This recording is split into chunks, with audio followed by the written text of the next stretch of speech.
2 दिन बाद क्रिसमस था। सारा बाजार सजा हुआ था। किसी दुकानदार ने रंग बिरंगी लाइटें लगा रखी थी तो किसी ने मोमबत्ती। किसी की दुकान क्रिसमस से सजी हुई थी तो किसी की केक से सजी हुई थी। अरे साहब, बिल्कुल फ्रेश केक है, लेकर जाइए आप। इसका टेस्ट कभी नहीं भूल पाएंगे। लेकिन काफी महंगा है ये। अच्छी चीजें महंगी ही होती है। पता है कितनी चीजें डाली है इसमें? काजू है, बादाम है, चेरी है। वैसे आप ज्यादा ऑर्डर करेंगे तो 10-5 रुपए कम दे देना साहब। अच्छा ठीक है, फ्रूट केक 3 और ये चॉकलेट फ्लेवर का 2 केक पैक कर दो। हर आदमी कुछ न कुछ खरीद रहा था। दुकानों में सामानों की भीड़ के बीच 5 छोटी बच्चियां एक पेड़ के नीचे बैठी हुई थी। वह क्रिसमस को सजाने के लिए अपने हाथों से बनी छोटी छोटी चीजें बेच रही थी। अरे साहब, ये ले जाइए, ये स्टार बहुत ही सुंदर बना देंगी आपके क्रिसमस ट्री को।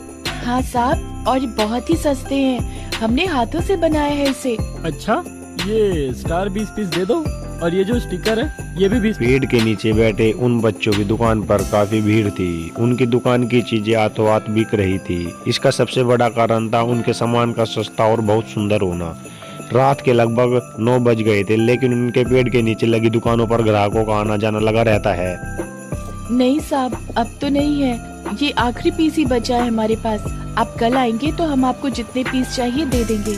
ठीक है, मैं कल 9 बजे सुबह आ जाऊंगा। तैयार तो हो जाएगा ना? 200 पीस है।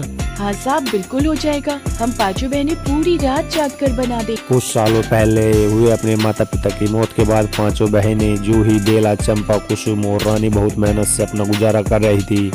उनकी मेहनत का उन्हें मोल भी मिलता, इसलिए इस क्रिसमस पर उन्होंने तय किया था पहले तो अपनी झोपड़ी की छत सही करवाएंगे और सारी बहनें स्वेटर खरीदेंगे, क्योंकि उनके पास गर्म कपड़े नहीं थे और दिसंबर की सर्दियों में उन्हें ठिठुर कर रहना पड़ता था।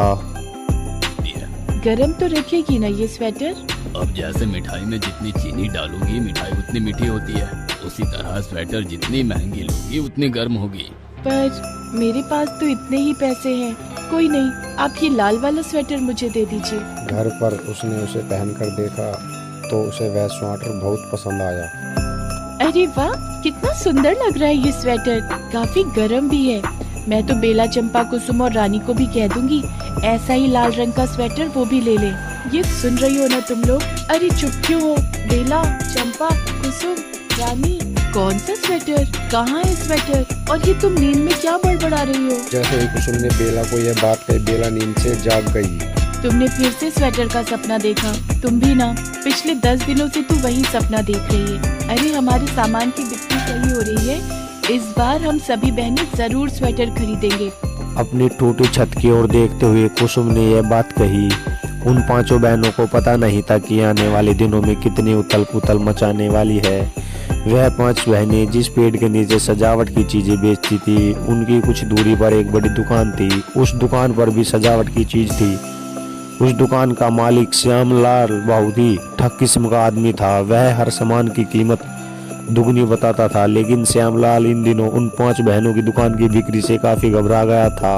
जिस तरह से ये लड़कियां सामान बेच रही हैं, इनका तो पता नहीं, मेरा दिवाला जरूर पीट जाएगा। मुझे कुछ ना कुछ तो करना ही होगा। श्यामलाल की दुकान जिस इलाके में थी, उस इलाके का इंस्पेक्टर रिश्वतखोर था। श्यामलाल उससे मिला और रिश्वत के तौर पर 20,000 दिए और कहा, इंस्पेक्टर साहब, मैंने अपना काम कर दिया है।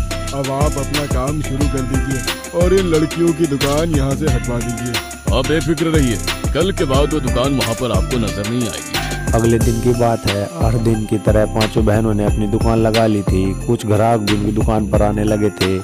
तभी उन्हें पुलिस की जीप आती दिखाई दी। वह अजीब उनकी दुकान पर आकर रुकी। इंस्पेक्टर गाड़ी से उतरा, उन बहनों की दुकान के पास गया और उन्हें धमकाते हुए बोला, तुम लोगों ने किसकी इजाजत से यहाँ दुकान लगाई? जी ऑर्डर। पेड़ के नीचे दुकान लगाने के लिए ऑर्डर लेना पड़ता है।